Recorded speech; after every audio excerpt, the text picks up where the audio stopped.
Dans les années 90, mon ami et moi avons conduit des voitures étrangères à vendre dans les pays voisins, c'est-à-dire de Pologne, d'Allemagne, d'Autriche. Ce qu'étaient alors les routes entre l'Ukraine et ces pays fait l'objet d'une discussion séparée. Je peux seulement dire qu'arrêter la voiture et entrer en contact avec quelqu'un sur le bord de la route était lourd de conséquences extrêmement négatives.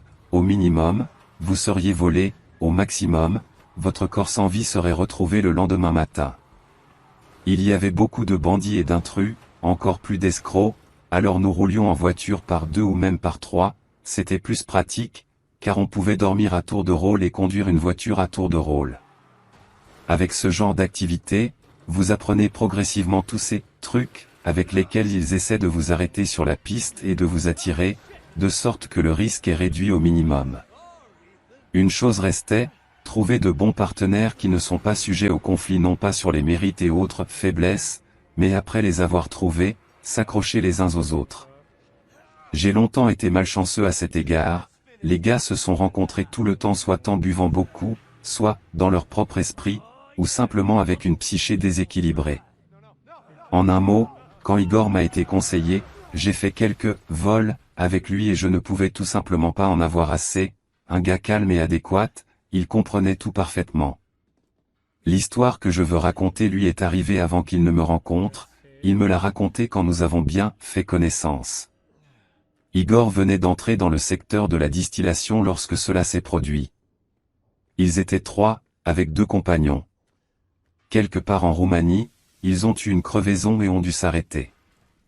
Eh bien, nous sommes sortis de la voiture, nous avons tourné en rond, abasourdis. Il n'y a pas de roue de secours, par chance, c'est arrivé. Que faire?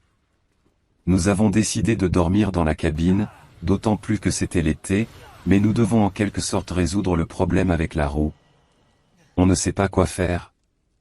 Et puis l'un d'eux a commencé à voir une sorte de lumière au loin, à travers les fourrés, à droite de la route, comme par une fenêtre. Après consultation, nous avons décidé d'y aller ensemble, Igor et un autre gars. Le troisième est resté pour garder la voiture.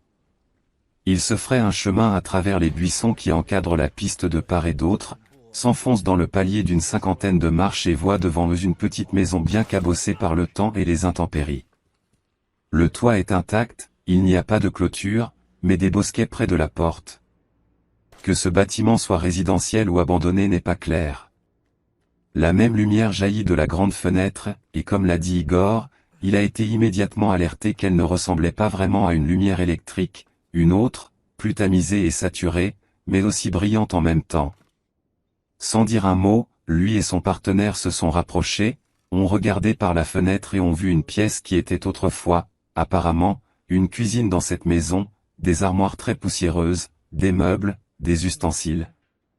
Il y a une chaise dans le milieu de la pièce, et un pendu est pendu au-dessus d'une chaise. Un nœud coulant autour du cou, une corde attachée quelque part au plafond, un visage bleu-violet avec une langue saillante, l'image est la même et sans ambiguïté.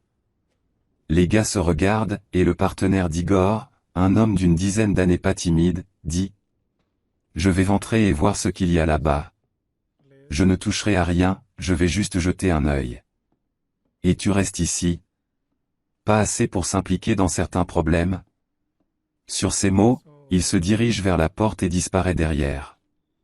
Igor se lève et continue de regarder par la fenêtre. Il voit comment son partenaire entre dans la pièce éclairée, reste debout une minute dans un état second, puis commence à tourner en rond, regarde autour de lui. Quelques minutes plus tard, il sort dans la rue et regarde Igor, abasourdi. « Eh bien, qu'est-ce qu'il y a ?» demande Igor. « Il n'y a rien. »« Quoi, rien ? » ?»« Ça y est, il n'y a rien. Aucun cadavre ne pend dans un nœud coulant. Juste une pièce encombrée, il fait noir, même s'arracher les yeux, les sols sont pourris, les jambes s'enfoncent presque jusqu'aux genoux. » Ensemble, ils regardent la fenêtre, d'où jaillit une lumière étrange, et avec perplexité, ils regardent la pièce telle qu'elle apparaît de la rue, des étages entiers, des meubles et un cadavre. Et puis Igor commence à voir avec une vision périphérique que derrière le coin le plus proche de la maison près de laquelle ils se tiennent, quelque chose de noir dépasse un peu, comme s'il les regardait.